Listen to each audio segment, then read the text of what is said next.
Hello beautiful soul! Welcome back to my channel. This is Mei Chang Ame from Japan, Kabayan. Sagittarius, this reading is for you, August 19 to August 25, 2024. Maraming salamat muna sa mga subscriber, new subscriber, cross-watcher. Sa mga bagong pasok dyan, welcome na welcome kayo sa bahay ni Ate Aimee. Maraming salamat din sa nakataba ng puso ninyong mga comments. Sa mga nagpa-personal reading po, maraming salamat po. Salamat din. Kung gusto niyo po pala ng personal reading, all the details po is nasa baba po ng video na ito.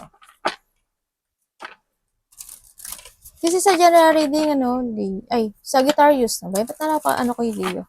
Sagittarius, this reading is general. Kunin mo lang ang sa'yo at itapon ang hindi naman talaga para sa'yo. Maaring vice versa, maaring energy mo, energy ng person mo, energy ng malapit mo sa puso. Maaring nangyayari, or mangyayari pala. Usual or intuition, lawakan natin ang ating isipan. Kung hindi magpipit sa'yo, huwag mo na lang ipilit. Tingnan natin anong paparating kay Sagittarius this week. Anong paparating kay Sagittarius? Conclusion. Tabi natin. Anong paparating kay Sagittarius? Thank you. Natry tayo dyan.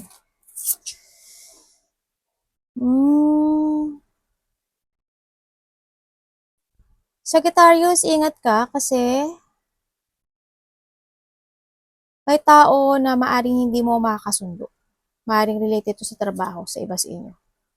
No, magkakaroon, maaring may irita ka sa isang sitwasyon, ganyan.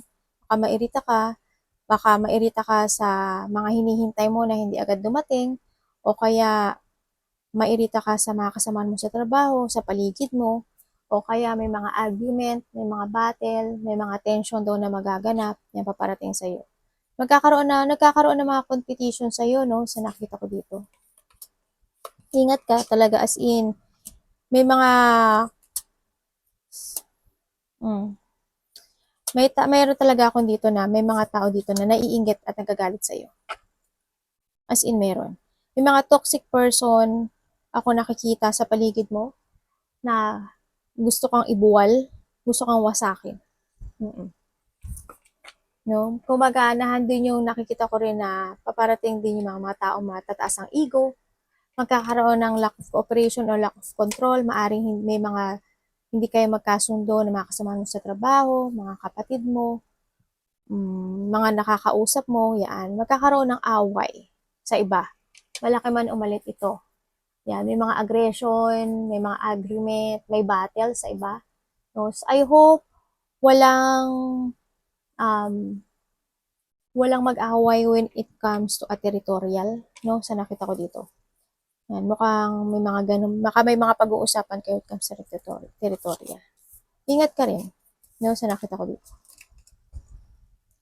May mga dapat ka daw i-progress at dapat mo daw i-analyze itong mga sitwasyon na to, no, Sagittarius. Kumbaga, pag-isipan mo munang maigi bago ka magsalita. Halimbawa, nairita ka. O kaya, halimbawa, may nakipag-away sa'yo o may nainggit sa'yo, may hindi na pagkasunduan. I-analyze mo daw yun. Kailangan magkaroon din sa iba dito ng i-progress mo, tapos, and then, kailangan mo daw ng maging patient actually. Yan. Need ng patience sa lahat ng bagay o sitwasyon na darating sa'yo this week. Ano po ang dapat iwasan? Yan ang paparating sa'yo, mga ganyan. Anong iwasan ni ano? Actually, isa na rito sa iwasan. Ano pa dapat iwasan ni Sagittarius? Thank you. Wow. Ang dapat mo daw iwasan, yung mga tao, more on work to Yung iba gaganap sa'yo, ang dami nakipag-communicate sa'yo. Yung iba galit yung iba inggit May competition talaga nakita sa'yo.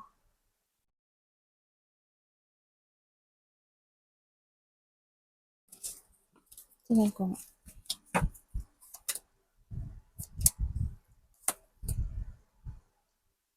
May mga dapat kang iwasan na tao, no? Dito. Kumbaga, kailangan mo daw i-transform of the wheel of fortune, no? kailangan mo i-transform, i-change yung mga pananalita mo. Tapos, dapat mo ring iwasan yung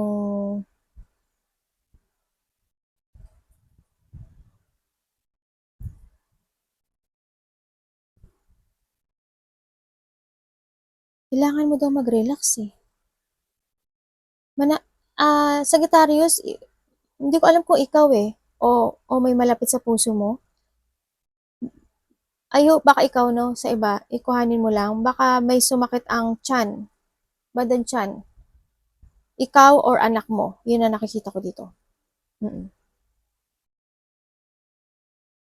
Dapat mo ring iwasan yung pagod, actually, no, yung mga pagod, overactive, tsaka magbigay ka daw ng time o mag-recharge ka, kailangan mo ng mental peace sa nakita ko dito. Kailangan mo munang makarecover kung alam mong napapagod ka. No? Makakaramdam ka kasi ng mga ganun. Tingnan natin yung love life mo. Ano po, kamusta po ang love life is hindi lang ito sa boyfriend, girlfriend. Okay? Pwede rin to sa pamilya, kapatid, anak, kaibigan, okay? Kamusta po ang about sa love kay Sagittarius? Love in Sagittarius. Kay Sagittarius. Thank you. Wah, my God. Sabi ko na nga, be. I have the Three of Swords. Nako, this week medyo may mga hindi pagkakaintindihan talaga, no? Ma-hurt ka. Mafe-feel mo is a pain. Yan, makakaramdam ka raw ng pain. Yan, ang nakita ko dito. Maaaring may manakit talaga ang tiyan. May taong may sakit ang ulo, may taong magsusorry. Oh. Ingat ka sa kaperahan mo Baka maloko ka. Makakaramdam ka talaga ng disappointment. Makakaramdam ka ng lungkot, pain, emotional pain, maaring mayroon ako nakikita dito na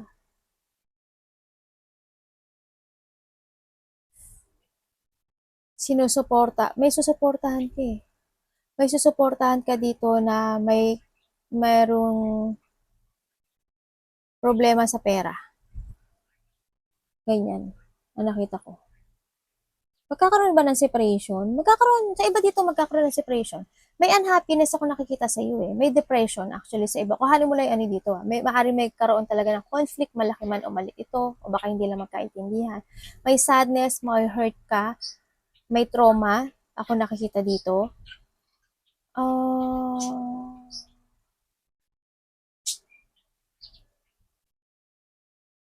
May paglabas ng pera sa'yo. Ano to? May nagpapagawa ba ng ng sasakyan? Vehicles? Or bibili ka ng vehicles? May tutulungan ka ata eh. Yung nakikita ko. Pero ingat ka sa pera mo kasi nakita ko dito baka maloko ka. May dapat kang i-correct at actionan dito. Tsaka, as in,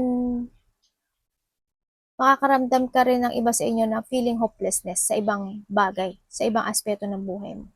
Sa nakita ko dito. Makakapokus ka dito sa pain na to. Mag-ingat kayo when it comes sa mata. Hindi ko alam kung may lumalabo ang mata.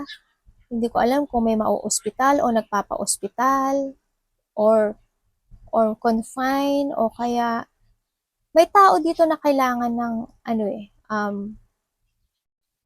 siguro general check-up. No? Hindi ko alam, parang gano'n nakita ko eh. May tao, hindi ko alam, ikaw or malapit sa puso mo, may tao dito na maaring ma-confine, ma-hospital, nagpapa-check up, or ma-paralyze. Yun na nakita ko. Mananakit daw yung ulot paa mo kung alin dun sa iyo. Ingat pa rin. Yung tiyan nyo Tingnan natin ang advice ni Universe. Universe, ano pong advice mo kay Sagittarius?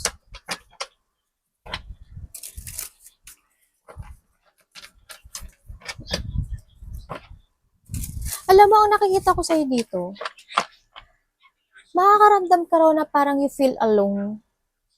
May mga sitwasyon ako na nakita na hindi mo kayang i-accept. Maybe magkaroon ng mga rejection, magkaroon ng mga struggle talaga, na may mga hardship ako nakita. Maaari magkaroon ka rin ng problema sa pera this week, no? Sa nakita ko dito. Or mamumrema ka o pag-isipan mo yon, nakita ko dito. Parang mapifeel mo parang, yun nga, parang nag-iisa. Nag-iisa. Makakaramdam ka ron. Ano pong advice nyo?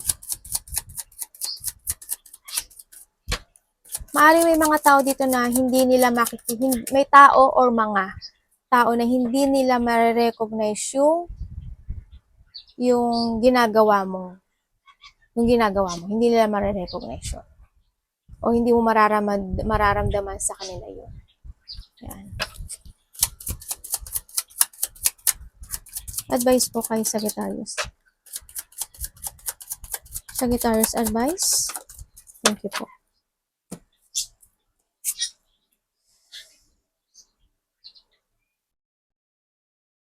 Advice ito, yun nga, ang sinasabi dito na kailangan mo daw protektahan or kailangan mo manindigan sa isang sitwasyon kaya kung alam mo ito is tama. No, sa nakita ko rin dito, protect your family, your money, yourself. Yan. And then, yun nga, manindigan ka sa mga tao na alam mong na kasi may mga taong galit sa iyo, may mga taong inggit, galit, ganyan. Yan, panindigan mo daw kung alam mo tama ka. Andito na rin na pinoprotekta mo yung family mo, syempre. No, andun na rin yung strong will, kumbaga. Tingnan ko mo ito. Ang payo sa'yo, kailangan daw rin strong will. And then, kailangan dito ng, when it comes sa money, magiging okay ang lahat eh. Oh. Basta, kailangan mo lang, kailangan you have a limit. No, when it comes to money. Sa nakita ko dito. Put boundaries sa mga tao na pwede kang wasakin. Yan. Sa mga taong pwede kang atakihin. Kasi may mga challenge ako nakikita sa'yo. No, and yun nga, nakita ko dito. At kailangan mo lang din daw when it comes sa pakikipag-usap, pakikipag-dealing, or pakipag-partnership or collaboration, kailangan mo daw wag kang, kumbaga, wag bigla. Kumbaga, kailangan, okay lang na maging mabagal. Basta, you need to make sure na okay ang mga makaka-deal mo, makaka-collaborate mo, makakausap mo. No? Yan nakita ko dito.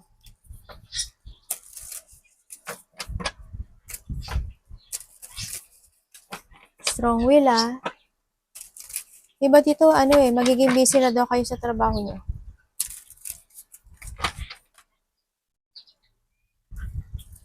Okay, use your head when making a decision. Before ka mag-move, kailangan mong pag-isipang maigi. Okay?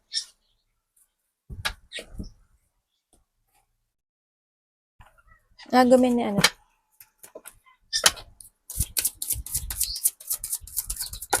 Sagittarius.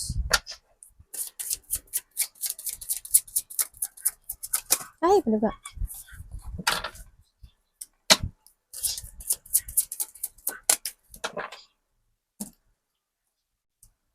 The bodies of water and focus intention. Ayan ang sinasabi dito. Oh. Sabi dito, you need to focus Ano ba yung intention na gusto mo? Keep unwavering thought, feeling, and action. Yeah. Focus your target. Ano ba yung target mo?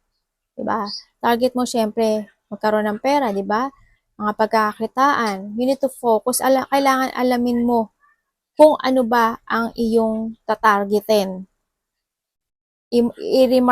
I-mark mo yon, diba? Okay, halimbawa, target ko is to reach my goal. Kahit na mahirap, kailangan kong mag-keep moving. Yan, nakita ko dito. You need to keep moving to reach your goals. Nakita ko dito. Mag-focus ka doon. Kailangan mong take it action din. Siyempre, sinakita ko dito. And then, sinasabi to, you need to spend time. Yung nga sinasabi ko sa'yo kanina, kailangan ng mental peace, no? Kailangan mo mag-recharge yan. Spend time with the water. More on water, tapos ocean, lake. Yan, nakita ko dito. Mag-recharge ka. Parang, kasi, maaring magkaroon sa'yo ng situation na madidrain ka. This week, no, sa nakita ko dito. May mga pagdadaanan ka kasing challenge sa nakita ko dito.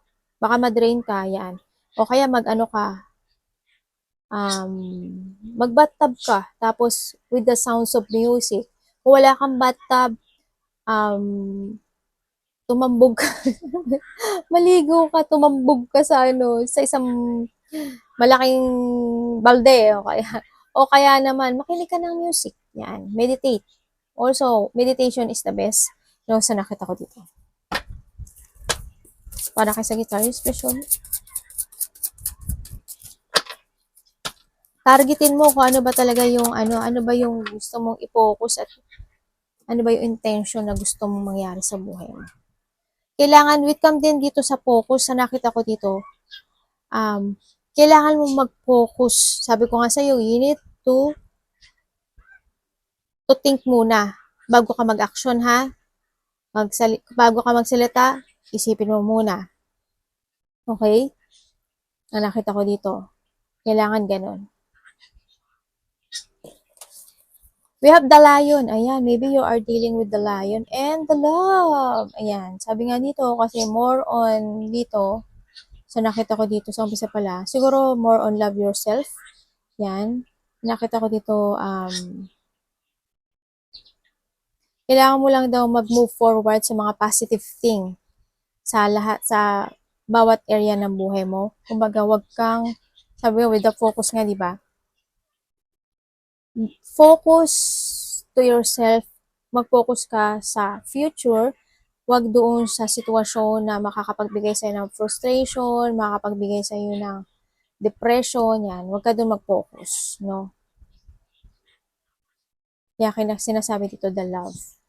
No? And then, sa nakita ko rin with the lion, no? Yan, kumaga loyal and protective.